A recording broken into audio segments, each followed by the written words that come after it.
뉴스 시작합니다. 저는 동정민입니다. 본격적인 추석 연휴 아직 시작 전인데 벌써 인천공항은 북적대고 있습니다. 오늘 하루 10만 명이 나갔는데요. 이번 연휴 기간 인천공항을 통해 해외에 120만 명이 나갈 예정이라고 합니다. 추석 연휴 중에는 가장 많은 숫자가 될 것 같다는데 연휴가 길다 보니 축항스라는 말도 나온다네요. 진짜 그런지 인천공항 한번 연결해 보겠습니다. 최재원 기자, 진짜 이 출국장이 벌써부터 그렇게 붐벼요? 네, 저는 지금 인천국제공항 출국장에 나와 있습니다. 뒤에 한번 보시죠. 현재 공항은요, 출국하려는 시민들의 발길이 계속해서 이어지고 있습니다. 오늘 하루 공항에 방문한 여행객의 수만 10만 명이 넘습니다. 공항에는 여행 가방을 끌고 설레는 모습으로 출국 수속을 밟는 가족 단위 여행객들로 북적였습니다. 저희 큰아이가 반장이 돼서 반장 되면 꼭 가고 싶다 그래서 가게 됐습니다. 호텔에 물놀이장이 있다는데 거기에서 많이 놀 거래요. 진짜 설레요. 닷새간의 황금 연휴에 더해 연차를 써서 긴 여행을 떠나는 직장인도 많았습니다. 방콕으로 여행을 잡았고 한 일주일 전부터는 아예 시간이 가지 않더라고요. 추석 연휴를 하루 앞둔 내일부터 오는 18일까지 이곳 인천공항을 이용하는 인원만 120만 명이 넘을 걸로 전망되는데요. 하루 평균 20만 1000명꼴로 역대 추석 중 최대 인원을 기록할 걸로 예상됩니다. 지난해보다는 11%, 역대 최대였던 2017년보다도 7% 많은 숫자입니다.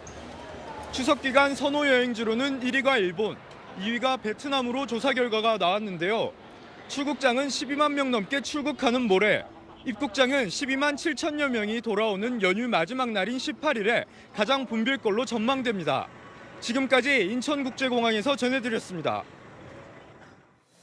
오늘 비가 내리면서 추석엔 가을을 느낄 수 있을까 기대를 했는데요. 이 보름달이 뜨는 추석밤도 열대야가 이어질 전망입니다. 휴가나 고향 가시는 분들 반팔 위주로 챙기셔도 되겠습니다. 송정현 기자입니다. 서울 광화문 광장에 부슬비가 내립니다.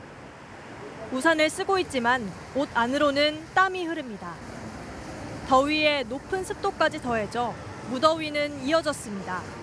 안경은 끼고 다니면 물방울이 많이 묻으니까 그게 좀 더 불쾌한 것 같습니다. 오늘 시원할 줄 알고 이렇게 나왔는데 비가 와도 더워가지고 많이 후회합니다. 너무 습해가지고 곱슬이 더 심해지고 있어요. 오늘 서울 평균 최고 기온은 27도였지만 용산, 강서, 구로구 등의 체감 기온은 30도를 넘겼습니다. 이곳 서울역 승강장은 귀성길에 나서는 시민들로 북적이는데요. 대부분 반팔이나 얇은 여름옷 차림을 하고 있습니다. 반팔밖에 안 챙긴 것 같습니다. 원래 추석 지나면 이제 좀 시원해져서 좀 겉옷 같은 거 많이 챙겼었는데 이번에는 겉옷도 필요 없고 그냥 반팔만 입어도 더운 것 같습니다. 기상청은 오늘 주말부터 전국 대부분 지역의 낮 최고 기온이 30도를 넘겠다고 예보했습니다. 추석 당일 서울은 최고 31도까지 올라갑니다. 지난해 26도에 비해 5도나 높은 겁니다. 30도 넘는 무더위가 연휴 내내 이어지면서 한여름 같은 추석이 될 것으로 보입니다.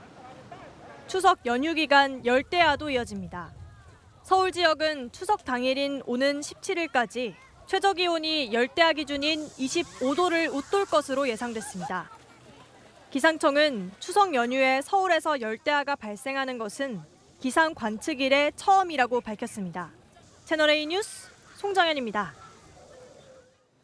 북한이 닷새째 오물풍선을 보내고 있습니다. 오늘은 탄도미사일을 쏘고 또 못 보던 새로운 공격까지 시작했습니다. 이 접경지에서 기괴한 소리를 내는 소음 공격에 나선 건데요. 왜 이러는지 박수희 기자가 보도합니다. 북한이 오늘 오전 단거리 탄도미사일 여러 발을 동해상으로 발사했습니다. 평양 일대에서 발사된 미사일은 약 360km를 비행한 뒤 동해상에 탄착했는데 발사대를 남쪽으로 겨냥할 경우 군 주요 시설이 위치한 도시들까지 타격할 수 있는 거리입니다. 탄도미사일 발사는 지난 7월 1일 이후 73일 만입니다. 군은 오늘 발사한 미사일이 600mm 초대형 방사포일 가능성에 무게를 두고 분석 중입니다. 단거리 탄도미사일 도발은 최근에 우리 연합연습이나 쌍용 훈련에 대한 반발, 뭐 러시아 수출을 위한 또 그런 테스트 목적으로 했을 수 있고. 북한은 어젯밤엔 풍향이 맞지 않는데도 무리해서 쓰레기 풍선 20개를 띄우다 실패했고 최근 접경 지역에선 소음 공격까지 하는 등 3중 도발을 감행하고 있습니다. 성능 시험을 넘어 무력 시위용으로 보여진다는 분석이 나옵니다. 탄도미사일은 대미 견제를 하겠다는 의도가 배어 있고요.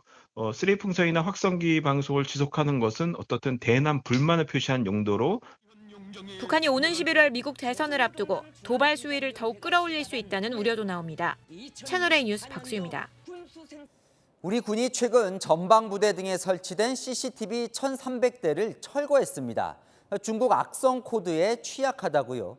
그런데 1,300대를 철거하고는 예산이 없다면서 100대만 다시 설치했습니다. 자, 나머지는 뭘로 감시하겠다는 건지 보안 공백이 걱정됩니다. 이솔 기자의 단독 보도입니다. 국방부는 지난 7월 11일 전 군부대의 CCTV에 대한 전수조사를 지시했습니다. 채널A가 입수한 국방부 공문에는 특정 회사가 납품한 CCTV가 있는지 확인한 뒤 즉각 전원을 끄고 네트워크를 분리하는 등 최단 시간에 철거하라고 지시하고 있습니다. 그러면서 결과는 7월 25일까지 보고하라고 적었습니다. 그 결과 CCTV 1,300여 대가 정보 유출 우려가 있는 걸로 확인돼 폐기됐습니다. 그런데 문제는 더 있었습니다. 채널A 취재 결과 폐기된 1,300대 중 새 것으로 교체된 건 기존 재고량인 100여 대뿐, 1,200대는 예산 문제로 새 걸로 교체되지 않은 겁니다. 보안 공백이 우려되는 지점입니다. 군은 폐기된 CCTV의 부품이 중국산인 사실을 모른 채 2014년부터 10년간 사용했습니다. 심지어 30여 대는 전방을 주시하는 경계작전용이었던 걸로 확인됐습니다. 보안성 검토가 이루어졌음에도 불구하고 식별을 해내지 못한 점은 굉장히 심각한 문제입니다. 보안성 검토 절차의 허술함이 그대로 드러나게 된 것이죠. 군 관계자는 채널A에 CCTV 껍데기만 국산이고 내부 부품은 중국산이었다며 CCTV 제조업체가 군을 속이고 납품했다고 설명했습니다. 특히 민간과 달리 군에 납품한 CCTV에만 악성 코드 노출 우려가 있는 중국 IP가 심어져 있었던 것으로 알려졌습니다. 국방부가 처음 CCTV를 설치하는 데 들인 예산은 30여억 원, 향후 교체에 30여억 원이 추가로 들 예정입니다. 채널A 뉴스 이솔입니다. 일본이 사도광산을 세계유산으로 등재하면서 했었던 약속을 잘 지키질 않고 있습니다. 조선인 노동자의 실태를 알리는 안내판을 설치하겠다고 약속했는데 막상 현장엔 안내판에 강제 노동 사실이 적혀 있질 않습니다. 도쿄 김민지 특파원의 단독 보도입니다.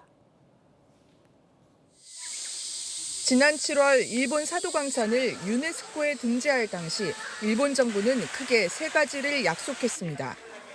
조선인 노동자의 실태를 알리기 위한 박물관 전시와 안내 책자, 연관 장소 안내판 설치입니다. 일본 정부는 두 가지는 바로 이행했지만 안내판 설치는 미뤄왔습니다. 그런데 채널A 취재 결과 지난달 말 안내판이 설치된 것으로 확인됐습니다. 우거진 숲을 속 덩그러니 설치된 안내판은 광산 노동자 주택이 건설됐고 전쟁 중 한반도 출신 노동자들이 거주한 기록이 있다고 적혀 있습니다.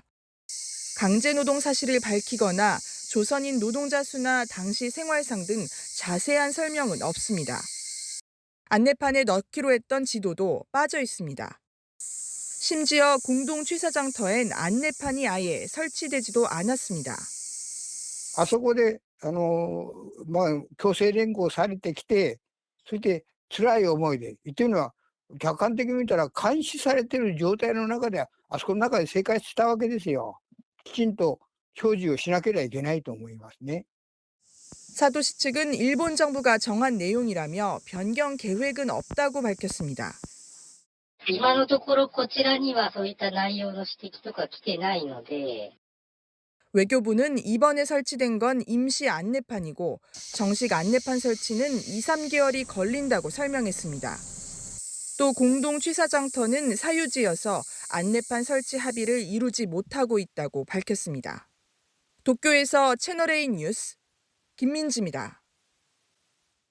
미국 대선 소식으로 이어갑니다. TV토론 선전에 팝스타 테일러 스위프트 지지까지 더해지면서 해리스 민주당 후보가 기세를 올리고 있습니다.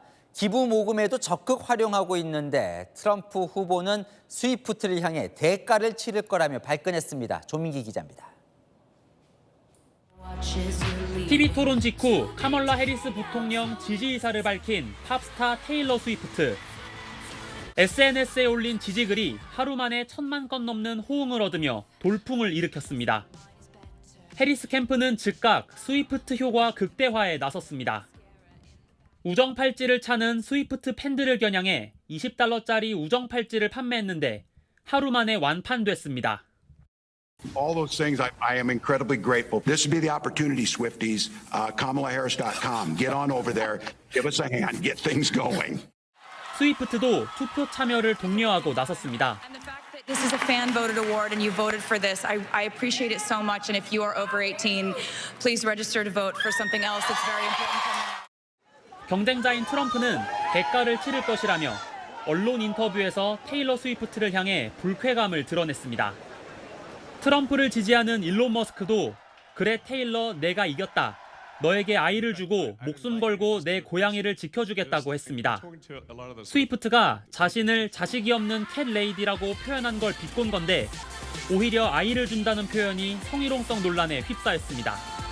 채널A 뉴스 조민기입니다. 첫 TV 토론에서 치열하게 싸웠던 두 후보가 하루 만에 웃으면서 다시 만났습니다. 트럼프 후보는 2차 토론엔 부정적인데 이 공화당 내부에선 걱정이 커지고 있습니다. 워싱턴 최주현 특파원입니다. A bunch of lies, grievances, and name calling. Everybody knows she's a Marxist. 전날 밤 서로를 향해 난타전을 벌였던 미 대선 후보들이 또다시 만났습니다. 현지 시각 어제 아침 9.11 테러 23주년 추모 행사장. 카말라 해리스 민주당 후보와 도널드 트럼프 공화당 후보가 조 바이든 대통령을 사이에 두고 나란히 섰습니다. 어젯밤 토론이 끝나고는 악수를 하지 않고 헤어졌지만 이날 해리스는 한 번 더 트럼프에게 악수를 청했습니다. 미 현지 언론들로부터 판정패 평가를 받은 트럼프는 자신은 이미 승리했다며 2차 TV 토론 불참 의사를 비쳤습니다. Loses the fight.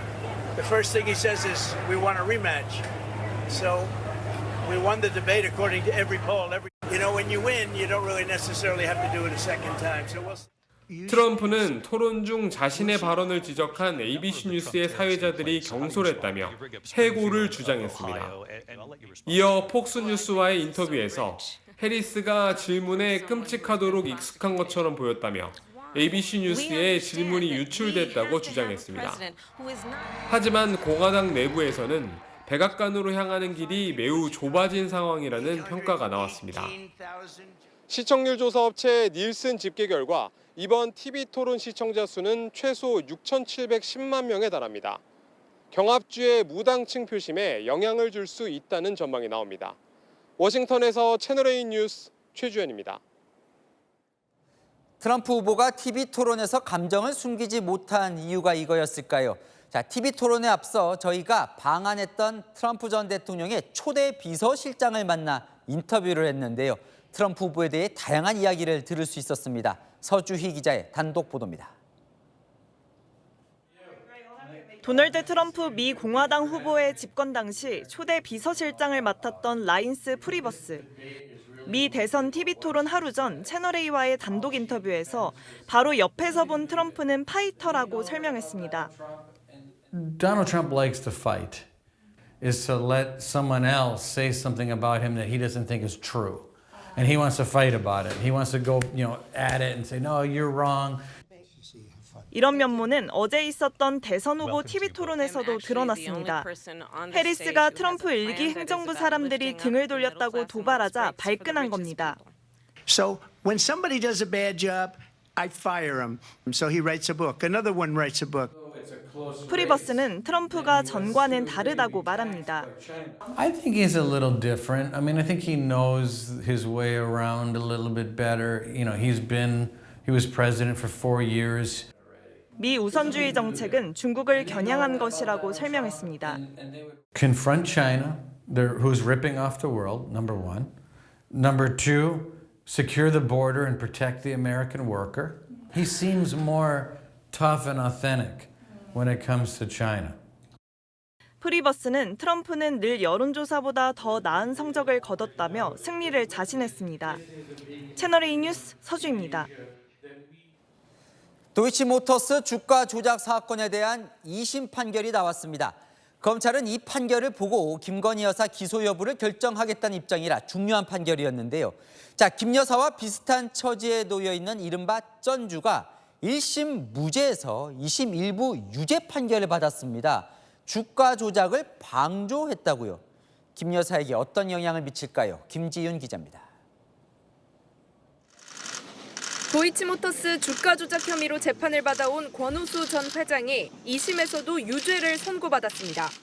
항소심 재판부는 시세 조종을 지시하고 가담했다며 권 전 회장에게 징역 3년에 집행유예 4년을 선고했습니다. 1심에 이어 주가 조작의 실체를 인정한 겁니다. 주가 조작에 자신의 계좌를 제공한 이른바 전주 손모 씨도 징역형 집행유예를 선고받았습니다. 검찰이 추가 기소한 손 씨의 주가 조작 방조 혐의를 유죄로 본 겁니다.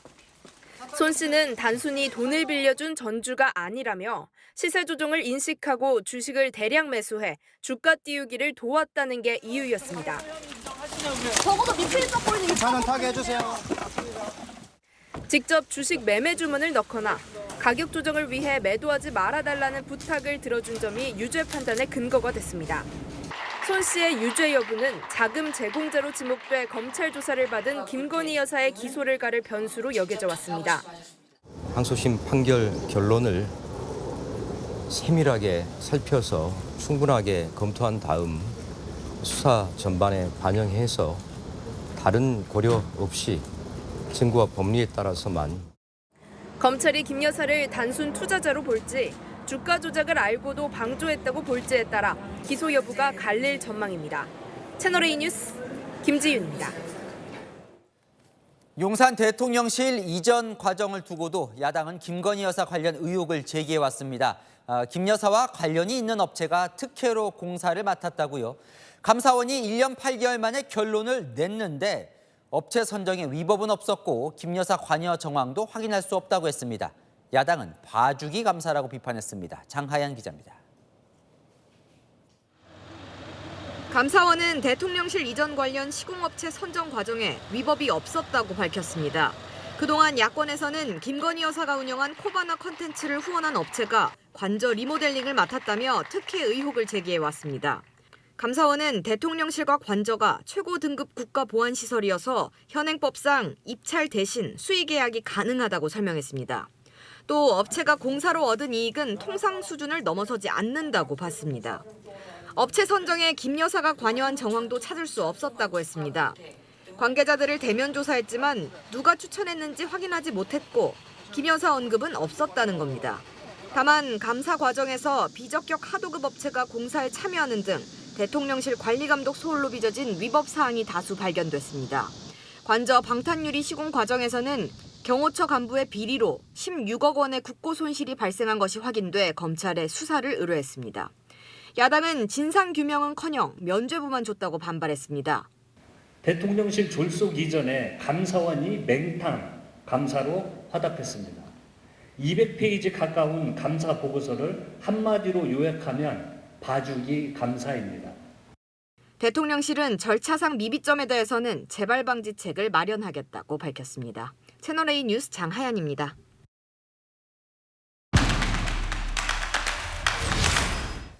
네, 한인 기자 시작합니다. 사회부 법조팀 유준 기자 나와 있습니다. 김건희 여사 관련된 의혹도 좀 짚어볼게요. 오늘 도이치모터스 사건 2심 판결이 나왔는데 이걸 짚어볼게요. 이게 김건희 여사 재판은 아닌 겁니다. 그죠? 네, 맞습니다. 김건희 여사는 아직 재판에 넘겨진 적은 없고요. 아직 검찰 수사가 진행 중입니다. 오늘 2심 선고가 나온 건 도이치모터스 회장이었던 권오수 씨와 주가 조작 공범들입니다. 2021년 10월 기소된 권 전 회장은 지난해 2월 1심에서 유죄를 받았고요. 그 사이 김건희 여사는 검찰 조사를 받았습니다. 그리고 오늘 권 전 회장 2심 결론이 나온 겁니다. 검찰이 앞서 오늘 2심 결과를 보고 김 여사를 재판에 넘길지 결론 내겠다고 했기 때문에 재판 결과가 더 주목을 받았습니다. 네, 오늘 이제 사실 주목됐던 건 권 전 회장도 있지만 돈을 댄 사람, 이른바 쩐주라고 하는 주가 조작에 돈을 댄 사람이 어떻게 나올 거냐인데 여기가 지금 2심의 유죄 판결이 오늘 나왔다는 거예요. 이게 이제 김건희 여사에게 어떤 영향을 미칠지가 지금 관심인 거죠. 네, 그렇습니다. 1심에서 무죄를 받았던 전주 손모 씨죠. 오늘은 유죄가 인정이 됐습니다. 징역 6개월에 집행유예 1년을 선고받았습니다. 재판부는 주가 조작 사실을 알면서도 도움을 준 건 방조 행위라고 봤습니다. 사실 오늘 권오수 전 회장보다 손 씨의 유죄 여부가 더 관심이었죠. 자금을 댄 이른바 전주가 처벌이 되면 역시 전주라는 의혹을 받는 김건희 여사도 재판에 넘겨질 수 있다, 이런 관측이 나왔기 때문입니다. 그럼 어떻게 될까요? 김 여사가 기소가 되는 겁니까? 그건 검찰의 수사 결과에 따라 달려 있습니다. 손 씨와 김건희 여사는 자신의 돈이 도이치모터스 주가 조작 사건에 사용이 됐다, 이런 공통점이 있습니다. 본인 명의의 계좌도 빌려줬고요. 하지만 손 씨는 전문 주식 투자자였고 주가 조작 실행자들과 직접 연락을 주고받은 정황이 인정이 됐습니다. 시세 조정 과정에서 직접 주문한 사실도 인정됐습니다. 이 때문에 재판부는 손 씨가 단순한 전주는 아니다, 이렇게 봤습니다. 김 여사가 손 씨처럼 직접 주가 조작에 가담했는지에 대한 검찰의 판단이 필요합니다. 아직 저것만 봐서는 알기는 어렵겠네요. 예, 검찰 수사를 지켜봐야 될 것 같고. 근데 최근에 김 여사 관련 지금 기사들이 꽤 많거든요. 논란도 많고. 이거 좀 정리 좀 해주시죠. 예, 크게 세 가지입니다. 먼저 명품백 수수 의혹, 검찰 수사심의위원회가 불기소 권고 결정을 내렸죠. 검찰도 조만간 불기소로 결론낼 가능성이 높습니다. 대통령실 용산 이전 과정에서 인테리어 업체 선정에 관여했다는 의혹 역시 오늘 감사원 발표로 일단락될 걸로 보입니다. 마지막 도이치모터스 주가 조작 사건, 오늘 2심 판결로 논란이 종결됐다기보다는요, 사법 처리에 불씨를 남겨놨다, 이렇게 보입니다.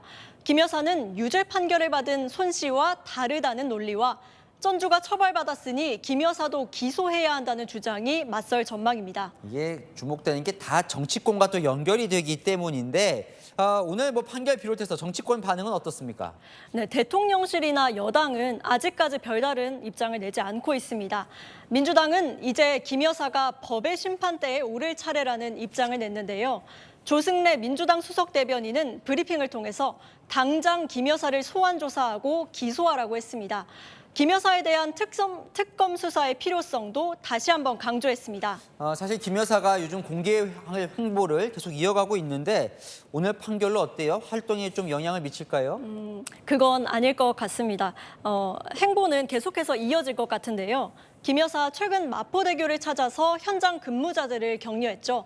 대통령실 관계자는 오늘 판결 직후에 김 여사는 추석 연휴에도 봉사활동을 할 거라고 전했는데요.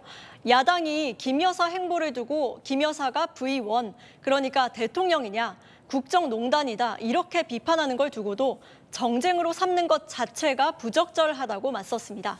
네, 잘 들었습니다. 아는 기자 유주은 기자였습니다. 네, 추석 연휴 전 응급실 대란을 막기 위해 띄우려던 여야 의정 협의체 난항입니다. 고위 당정을 열었지만 2025학년도 의대 정원을 의제로 올릴 수 있는지를 두고 한덕수 총리와 한동훈 대표는 충돌했고 야당도 핵심 의료단체가 참여해야 한다며 냉랭한 분위기입니다. 손인혜 기자입니다. 추석 연휴 전 여야 의정 협의체 출범을 논의하려 마주 앉은 정부와 여당. 2025학년도 의대 정원 논의를 두고 정면 충돌했습니다. 비공개 협의에서 한동훈 대표가 의료계를 끌어오기 위해 의제 제한이 없어야 한다며 2025학년도 정원도 논의는 열어놔야 한다고 하자 한덕수 총리는 학부모, 학생들 혼란이 걷잡을 수 없이 커지기 때문에 논의도 안 된다며 반대한 것으로 파악됐습니다. 한 대표가 지금 상황이 한가한가 의료 사태 관리할 수 있냐고 하자 한 총리가 할 수 있다고 맞받았다는 겁니다. 의제 제한도 없고 출발을 위한 전제 조건도 없습니다.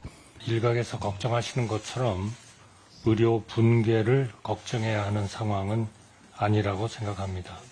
다만 당정은 일부 의료계 단체와만이라도 먼저 협의체를 출범시키는 데는 뜻을 모은 것으로 전해집니다.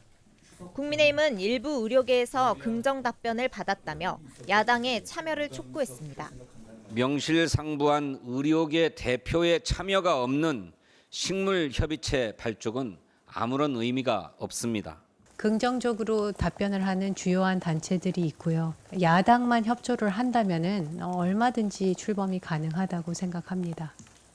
한동훈 대표는 이번 주말에라도 협의체를 출범시킬 수 있도록 의료계를 최대한 설득하겠다는 계획입니다. 채널A 뉴스 손인혜입니다.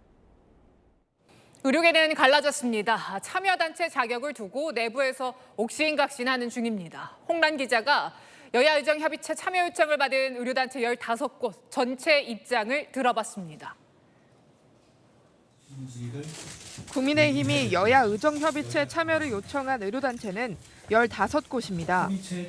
참여 의사를 물어보니 병원장 등으로 구성된 수련병원협의회와 상급 종합병원협의회, 대한병원협회 3곳은 긍정적 반응입니다.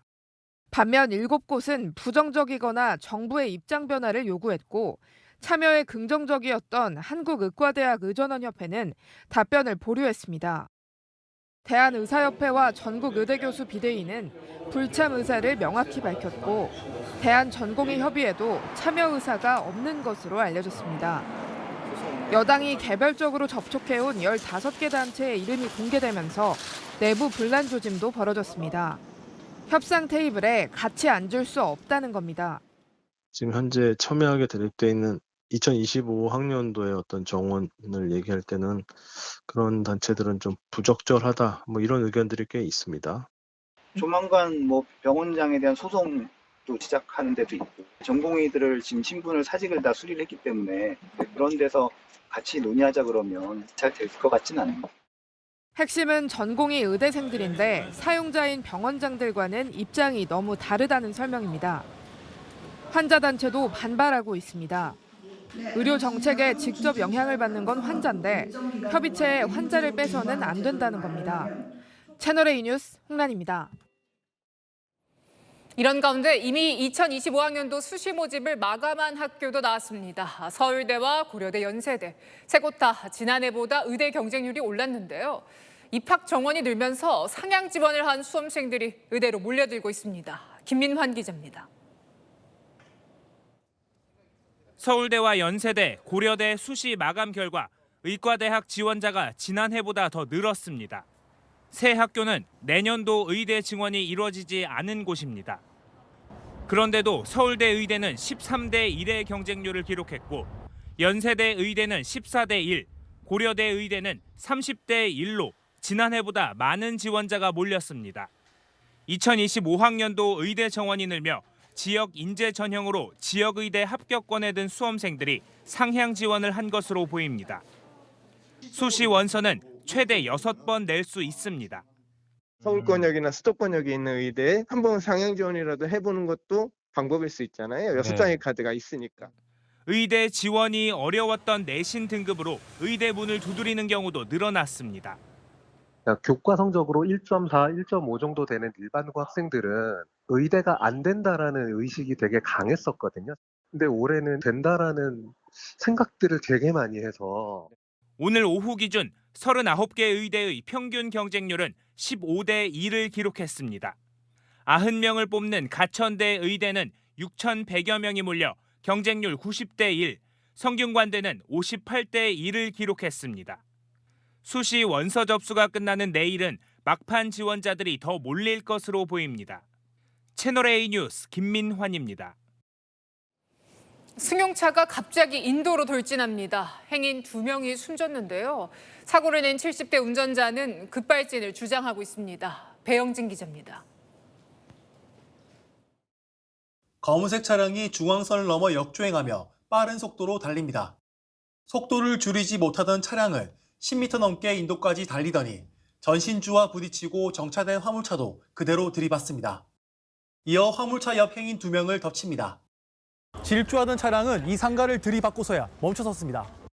건물이 흔들렸었어요. 그럼 파편이 막 순간적으로 막 오른쪽으로 막 튀어서 엄청나게 대포 소리도 그런 대포 소리 없어요.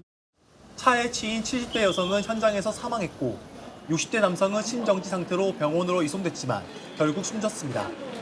전신주까지 쓰러지면서 인근 상가에는 전기 공급도 끊겼습니다. 사고 충격으로 차량 파편이 30m 넘게 날아가는 등 사고 현장은 아수라장이 됐습니다. 사고를 낸 승용차도 크게 부서졌습니다. 70대 운전자는 생명에는 지장이 없으며 술을 마시지 않은 것으로 파악됐습니다. 급발진을 주장하고 있습니다. 조사를 해봐야 됩니다. 음주 감지하고 마약 시약 다 검사 다 했습니다. 다 음성입니다. 경찰은 사고를 낸 70대 운전자 진술과 주변 CCTV 등을 통해 정확한 사고 경위를 조사할 방침입니다. 채널A 뉴스 배영진입니다. 버려진 컵에 남아있는 얼음을 다시 사용하는 생선가게 영상이 공개됐습니다. 음료와 얼음을 배수구에 쏟아내더니 얼음만 골라서 판매 중인 생선 위에 올린 건데요. 시장 상인회는 사과했습니다. 홍진우 기자입니다. 한 상인이 남은 음료를 버리는가 싶더니 얼음을 생선이 담긴 상자에 붓습니다. 상인발 아래에는 음료컵 여러 개가 나뒹굽니다. 다른 날에도 상인은 쓰레기통에서 버려진 음료컵을 주워 들고 가더니 배수구에 얼음을 모아둡니다. 최근 한 온라인 커뮤니티에 올라온 영상입니다. 글쓴이는 대구 서문시장 한 가게에서 침과 이물질이 들어간 쓰레기 얼음을 재사용한다며 말도 안 되는 일이라고 설명했습니다. 이 영상은 지난 4월과 5월에 촬영된 것으로 당시 대구 중구청에도 얼음 재사용 신고가 접수됐습니다. 중구청은 지난 5월 이 상인에게 과태료 100만 원을 부과했습니다. 본인은 그런 적 없다, 이렇게 발뺌을 하셔서 영상이 워낙 이제 명확하게 나와 있어가지고 저희는 이제 처분을 했던 사항이거든요. 뒤늦게 공개된 영상으로 논란이 확산되자 중구청은 오늘 또 해당 가게에 대한 현장 점검에 나섰습니다. 하지만 문을 닫은 상태였습니다. 서문시장 상인회는 시민들에게 죄송하다며 현수막을 내걸었습니다. 죄송하다 말밖에 못 드리고 진짜 앞으로 더 잘한다 하는 그 마음으로 항상 가지고 하고 있습니다. 해당 수산물 가게는 조만간 폐업할 것으로 알려졌습니다. 채널A 뉴스 홍진우입니다. 비타민 상자에 담긴 1억 원을 받은 혐의로 공무원이 구속됐습니다. 어업지도원 부품을 납품하는 업체 대표와 공모해서 돈을 빼돌린 걸로 조사됐습니다. 자세한 내용은 공국진 기자가 전합니다. 테이블 위에 놓인 철제 비타민 박스에 5만 원권 뭉치를 차곡차곡 담습니다. 비타민 박스에 빈틈없이 가득 찬 5만 원권은 모두 2,000장, 1억 원입니다. 해경이 수사 과정에서 비타민 박스에 실제로 1억 원이 들어가는지를 검증해 본 겁니다. 인천 옹진군은 1996년 건조된 어업지도선 한 척에 대한 엔진 등 교체 사업을 4년 전 발주했습니다. 투입된 예산은 15억 원. 이 가운데 1억 원을 부품 납품업체 대표와 옹진군 7급 공무원이 공모해 빼돌렸습니다. 수사 결과 납품업체 대표는 허위 서류로 빼돌린 부품값 1억 원을 비타민 박스에 담아 공무원에게 전달한 겁니다. 납품을 받지 않는 대신에 1억 원을 요구를 한 겁니다. 노철지 케이스도 이렇게 해서 전달했다라고 확인을 해준 거죠. 공무원은 부품이 없다는 의혹이 제기되자 부품업체 대표에게 허위 보관증을 작성하도록 하는 등 범행 은폐도 시도했습니다. 해경은 업무상 배임 등의 혐의로 옹진군 40대 공무원을 구속하고 검찰로 송치했습니다. 채널A 뉴스 공국진입니다. 웬만한 차보다 빠른 전동 킥보드와 전동 스쿠터, 최근 길에서 종종 눈에 띕니다. 법정 최대 속도는 시속 25km인데 어떻게 이렇게 빨리 달릴까요? 현장 카메라 김승희 기자입니다. 거리에서 전동 스쿠터나 킥보드 타는 분들 많이 볼 수 있죠. 그런데 이 중 일부 이용자들이 이 법정 제한 속도를 아예 무시한 채 달리는 경우도 많습니다. 현장으로 가보겠습니다. 전동 킥보드가 빠른 속도로 도로를 질주합니다. 법정 최대 속도는 시속 25km지만 브레이크와 엔진 추진 장치만 조작해도 손쉽게 속도 제한을 해제할 수 있어 규정은 무용지물입니다. 헬멧을 쓰신다고 한다면 속도를 이제 풀어드릴 수 있어요. 100분이 오시면 95분이 풀어달라고 하시죠. 전적인 책임은 이제 본인이 져야 돼. 원래 불법이에요. 다른 업체에서는 직접 해보라며 방법을 알려줍니다. 단과를 그 잘라라는 얘기고 본인 돈으로 잘랐으니까 나는 법적 책임 없어진다. 유튜브에 전동 스쿠터와 킥보드의 속도 제한을 해제하는 방법을 검색해 봤는데요. 이 모델별로 해제하는 방법을 알려주는 영상이 버젓이 올라와 있습니다. 도로에서 타게 되면 25km는 속도는 현실적으로 그냥 눈치가 너무 많이 보이고 뒤에서 뭐 클락션도 울리고 시속 25km 미만으로 출시된 전동 스쿠터는 번호판 부착이나 보험 가입 의무가 없습니다. 단속 사각지대에 놓여 있는 겁니다. 속도 많이 내는 것도 8km짜리 있으니까 그런 없으면 그냥 짝짓 끊길 걱정을 할 수 없지. 전동 킥보드 등 개인형 이동장치 교통사고는 해마다 늘고 있습니다. 부딪힐 뻔한 적도 한두 번 정도 있고 꽤 많이 놀란 적이 있는 것 같아요. 사고 날 수도 있겠다고. 전문가들은 제조 단계에서부터 불법 개조가 불가능하도록 해야 한다고 말합니다. 만들 때부터 제조업체에서 그러한 속도 제한을 풀 수 없도록 해주시는 게 가장 중요할 것 같고요. 또 속도 제한을 푼 경우 사고를 냈을 때 처벌을 더 강화해야 한다는 지적이 나옵니다. 현장 카메라 김승입니다. 마약을 제조하고 유통한 외국인 125명이 무더기로 검거됐습니다. 대학가 원룸을 빌려서 마약을 만들다가 불을 내기도 했는데요. 서창우 기자가 취재했습니다. 대학가 원룸 밀집촌입니다. 한낮에 외국인 남성이 오토바이를 타고 어디론가 출발합니다. 오토바이에 실린 건 대마를 농축해 만든 신종 마약 해시시입니다. 외국인 마약 조직은 대학가 원룸에서 마약을 만들어 왔습니다. 경찰은 이 원룸 등을 덮쳐 외국인 마약 조직원 125명을 검거했습니다. 대부분 러시아와 우크라이나, 우즈베키스탄인 등 구소련 출신으로 경기와 인천, 충남 일대에서 마약을 유통시켰습니다. 관심 있는 사람 연락 오면 돈을 받고 그다음에 이제 좌표를 나중에 알려주는 식으로 해서 이제 유도를 하고 또 일부는 직접 텔레그램 방을 또 아예 마약 판매하는 방까지 만들어서. 조직원이 해시씨를 만든 원룸 앞입니다. 대학가라서 방값이 상대적으로 싼 데다 빈방이 많다는 점을 노리고 이곳에서 마약을 제조한 겁니다. 지난달에는 이곳에서 마약을 만들다 불을 내기도 했습니다. 경찰은 대마와 해시씨, 메페드론 등 8,000명이 투약 가능한 마약을 압수하고 마약 거래 대금 23억 5천만 원도 확보했습니다. 직접 판매 등에 가담한 7명에겐 범죄단체 조직죄를 적용하고 12명을 구속해 검찰에 넘겼습니다. 채널A 뉴스 서창우입니다. 이른바 청담동 술자리 의혹을 처음 제기한 김의겸 전 민주당 의원이 재판에 넘겨졌습니다. 허위 사실이 보도되도록 특정 매체와 공모한 혐의가 적용됐는데요. 남영주 기자입니다. 검찰이 김의겸 전 의원을 재판에 넘겼습니다. 김 전 의원은 2년 전 국정감사에서 한동훈 당시 법무부 장관을 상대로 이른바 청담동 술자리 의혹을 제기했습니다. 제보 내용에 따르면 김앤장 변호사 30명가량이 있었습니다. 그리고 윤석열 대통령도 이 자리에 이 청담동의 바에 합류를 했습니다. 기억나십니까?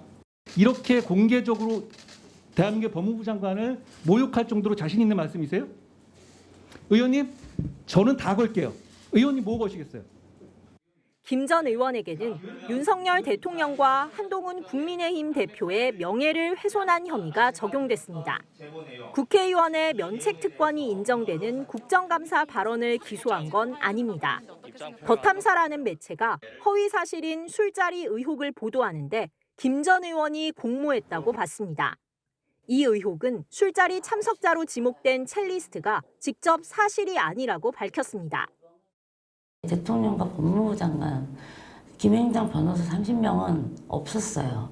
대통령이 노래를 부르는데 제가 한 그거는 사실 제가 거짓말을 한 거죠. 김 전 의원은 매체와의 협업을 공개적으로 인정하기도 했습니다. 제가 더 탐사하고 같이 협업을 한 건 맞습니다. 하지만 그걸 야합이라고 말씀하시는 건 지나치다고 생각을 하고. 검찰은 허위 내용을 방송하고 첼리스트에게 술자리가 사실인 것처럼 인터뷰하게 강요한 혐의로 더 탐사 대표도 기소했습니다. 김 전 의원은 면책 특권을 보장한 헌법조차 아랑곳하지 않는 검찰 태도에 기가 막힌다고 밝혔습니다. 채널A 뉴스 남영주입니다.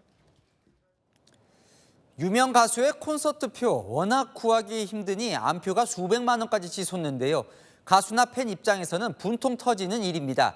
이런 암표상들 형사처벌하라는 국민권익위원회 권고가 나왔습니다. 정성원 기자입니다. 가수 이명웅 씨의 콘서트표는 예매 시작과 동시에 매진되는 것으로 유명합니다.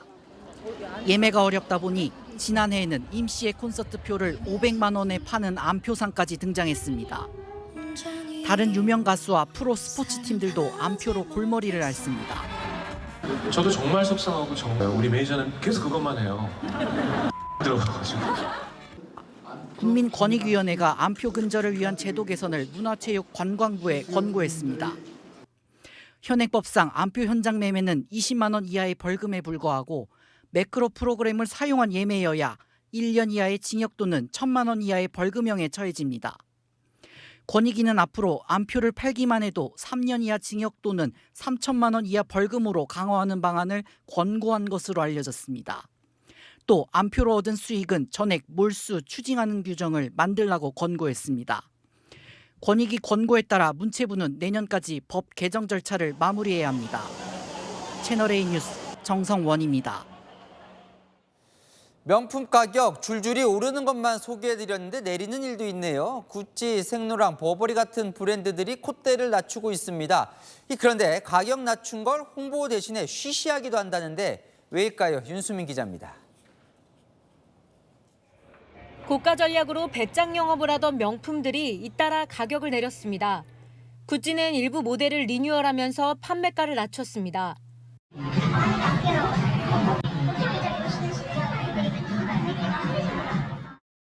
파격적 할인에 나선 건 생로랑과 버버리도 마찬가지입니다.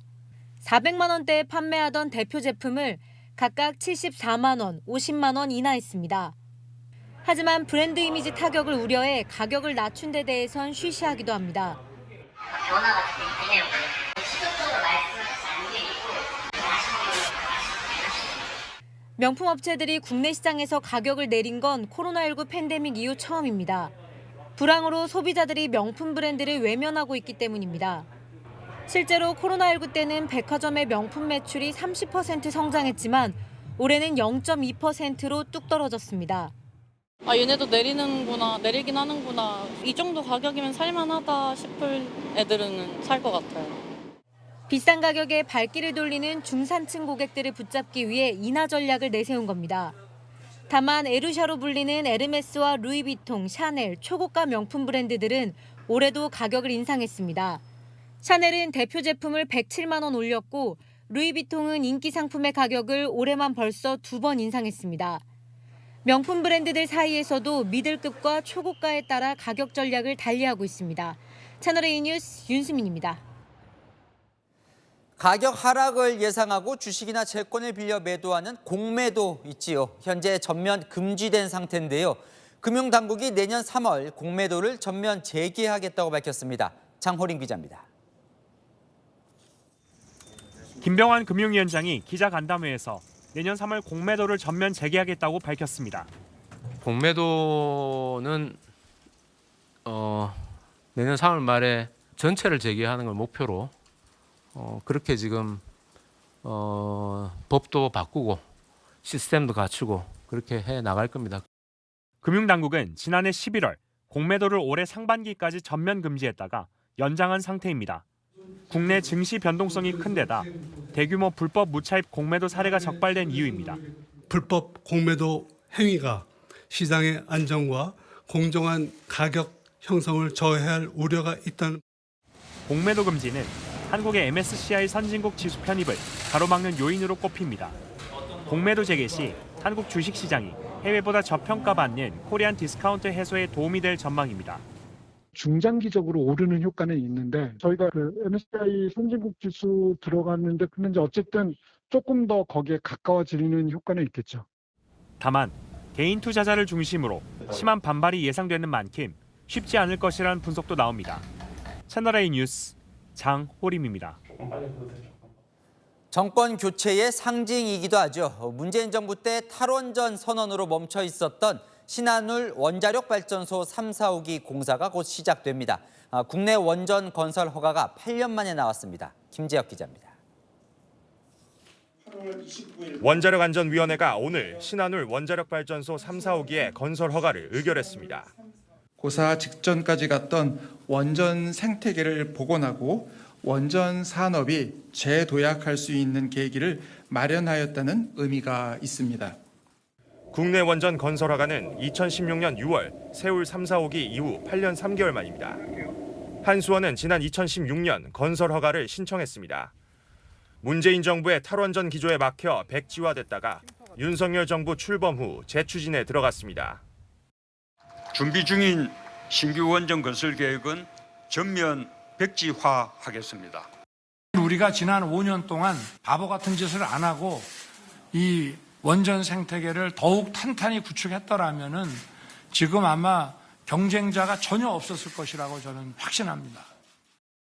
문정부 시절 가동 원전을 14기까지 줄이려고 했지만 현재는 26기까지 가동 중입니다. 건설 중인 세울 3, 4호기와 신한울 3, 4호기까지 완공되면 2038년 30기로 늘어납니다. 원안위의 허가에 따라 한수원과 현대건설 컨소시엄은 2033년 준공을 목표로 바로 내일부터 착공에 들어갑니다. 채널A 뉴스 김재혁입니다. 성혜란 기자와 여랑야랑 시작합니다. 첫 번째 주제 보겠습니다. 한동훈 국민의힘 대표 뒤에 UFO입니까? 무슨 대비법이에요? 네, 바로 외계인에 대비하는 법입니다. 이 민주당 계엄 의혹 제기를 넘어서 계엄 대비법까지 검토 중인데요. 한동훈 대표가 외계인 대비법 같다고 꼬집었습니다. 대한민국에서 계엄령 따위는 꿈도 꾸지 마십시오. 있지도 않을 계엄에 대비하는 것은 있지도 않은 외계인에 대비하겠다는 것 다를 바가 없습니다. 190석 정도 갖고 있으면 이런 황당한 짓을 해도 괜찮을 거다. 어디까지가 한계인지를 알아보겠다. 이런 얘기인가요? 그런데 민주당이 진짜 이 계엄 대비용 법을 검토하고 있어요? 네, 계엄법 개정을 검토하고 있습니다. 계엄 상황에서 의원들이 체포되더라도 48시간 내에 구속영장 청구를 막거나 본회의 일정이 공고되면 석방하도록 하자는 겁니다. 계엄 해제 못하도록 의원을 체포해둘 수도 있으니 석방 근거를 만들어 두겠다는 거죠. 자, 한 대표는 정말 황당하다면 지금 외계인의 비유를 한 건데 그러고 보면 한 대표가 또 외계인 평 뭐 받기도 했잖아요. 네, 그러잖아도 스스로 그 얘기도 잠깐 언급을 하더라고요. 저를 두고 민주당 일각에서 이런 얘기를 했더라고요. 외계인을 보는 듯한 느낌이었어요. 좀 징그러웠습니다. 본인들도 선을 넘었다고 생각했는지 저랑 지나가다 만났을 때 사과한다는 말씀을 하시더라고요. 그 사과 제가 충분히 잘 받겠습니다. 민주당 원로도 계엄 의혹 이해가 어렵다면서 이런 비유를 했습니다. 자다가 봉창도 드리는 느낌이 들어요. 네, 다음 주제 보겠습니다. 주진우 의원 같은데 탄핵에 돈이 들어요? 네, 여당이 오늘 탄핵에 드는 비용 상당하다면서요. 탄핵안이 각하되거나 기각될 경우 탄핵에 드는 돈을 발의한 정당이 내자는 법안을 당론으로 냈습니다. 민주당이 발의한 탄핵 소추안이 인용된 사례는 단 한 건도 없습니다. 탄핵이 기각되면 발의한 정당에서 그 소송 비용을 부담하도록 하는 것입니다. 자, 탄핵 남용을 막자는 취지는 알겠는데 탄핵에 무슨 비용이 듭니까? 일단 탄핵 소추되는 순간 공무원의 업무는 정지되지만요. 세금으로 월급은 계속 나가죠. 직무가 정지되어도 위원장 월급 고스란히 나오는 거 맞습니까? 일부 수당 빼고는 연봉은 1억 4,533만 원이고 탄핵 소추로 직무가 정지되어도 일부 수당을 제외하고 전액 지급된다고 답. 업무 정지된 공무원에게 주는 보수, 국회 측 법률대리인단 꾸리느라 쓰는 돈 모두 세금이라는 겁니다. 또 탄핵 소추된 당사자가 낸 소송 비용도 다 처음 발의한 정당이 내도록 법에 적었습니다. 근데 뭐 어차피 민주당이 협조 안 하면 저 법 통과 안 되잖아요. 맞습니다. 야당이 물어보니까요. 이 법 위반한 공무원들 보호해주겠다는 거냐고 하더라고요. 멈출 생각 없어 보입니다. 네, 주제 하나 더 볼게요. 한덕수 국무총리 요즘 전투력이 많이 올라간다 하는데 아슬아슬 줄타기는 무슨 얘기일까요? 네, 한덕수 총리가 야당의 공세에 강하게 반격하면서 존재감 과시하고 있죠. 오늘도 그 기세를 이어갔는데 반격이 좀 아슬아슬했습니다. 지금 응급실 뺑뺑이로 인한 사망사고 사례도 잇따르고 있죠. 잇따른다는 표현은 좀 과장입니다. 그거는 가짜 뉴스입니다. 가짜 뉴스예요. 죽어나가요? 어디에 죽어나갑니까? 최선을 다하고 있습니다. 그것은 의사 선생님과 간호사들을 모욕하는 겁니다. 무슨 말씀하시는 거예요? 또 죽어나갔어요. 또 가짜 뉴스랍니다. 가짜 뉴스를 방지하는 취지는 좋은데 목소리 톤이 상당히 높아요, 계속. 네, 한 총리가 말을 끊고 목소리를 높이다 의장석에서 지적도 받았습니다. 전공에게 가장 큰 책임이 있습니까? 첫 번째 책임이 있죠. 의석의 의원님들은 좀 가만히 계세요. 아니, 의석에서 질문을 하십니까? 플랜 B, 플랜 C를 얘기하는 순간 의장님, 돌아오는 사람들을 의장님, 막고자 하는 엄청난 답을 하라고 하지 않았습니다. 총리님 계속 혼자 얘기하고 계세요. 질문하고 난 다음에 답변하시기 바랍니다. 앞서 당정회의도 엇박자된 상황에서 야당과도 결국 불협화음 보였는데요. 의료 문제, 속 시원한 호통보다 사실관계를 꼬집는 이성적인 대응과 세심하게 귀 담아듣는 태도가 필요한 시점인 것 같습니다. 네, 지금까지 벼랑야랑이었습니다. 네, 미국 캘리포니아는 일주일째 꺼지지 않는 산불의 비상입니다. 서울 면적의 3분의 2 크기가 잿더미가 됐는데요. 정다은 기자입니다. 시뻘건 화염이 산을 뒤덮고 연기가 쉼없이 피어오릅니다.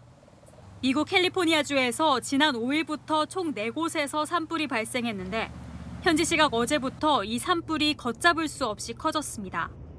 불에 탄 면적은 434제곱킬로미터로 서울 면적의 3분의 2 크기입니다. Definitely in recent history, this is a fire that has been the most dramatic in terms of growth over a single day period. 대형 산불이 주택들과 차량, 스키장을 덮치면서 부상자가 10여 명 발생했고 10,000명 이상의 주민이 급히 대피했습니다.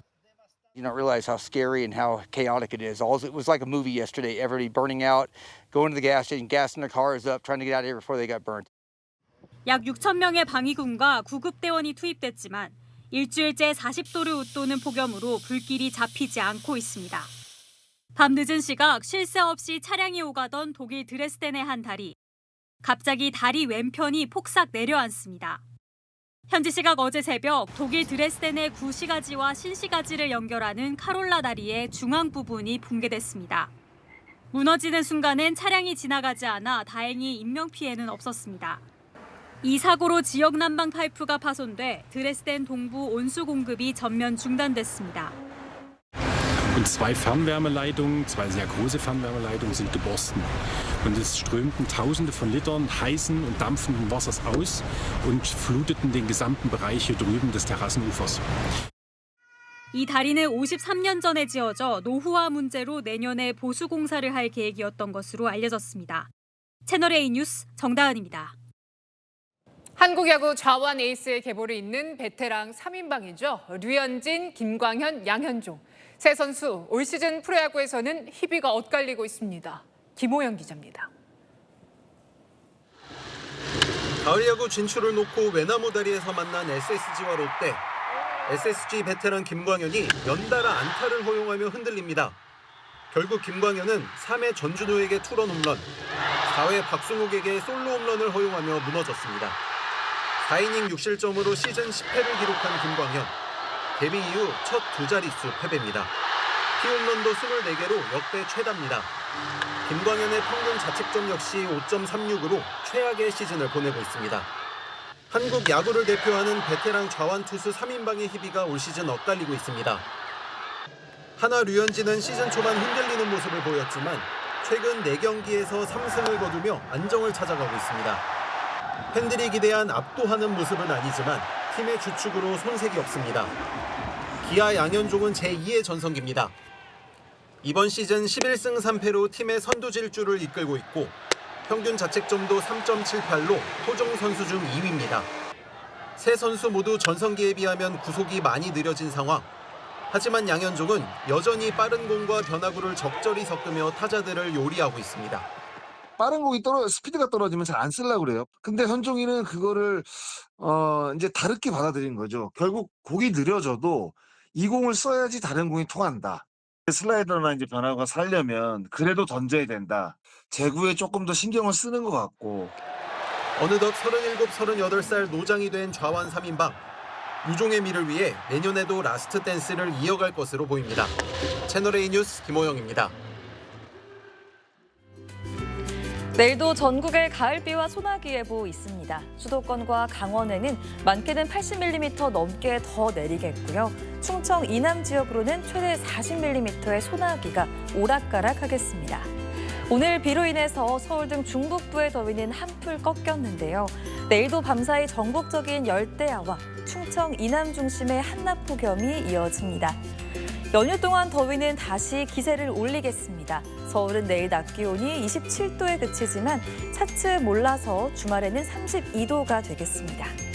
내일 서울의 최저 기온은 25도, 전주와 부산 26도로 지난밤만큼 덥겠고요.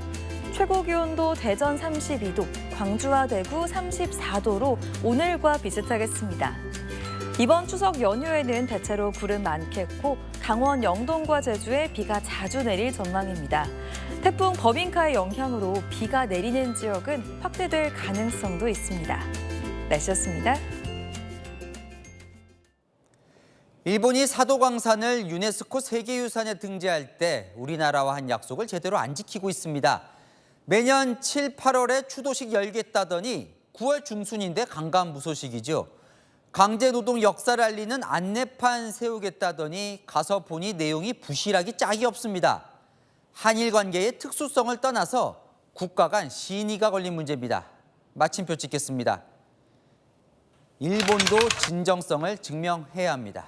뉴스에 마칩니다. 감사합니다.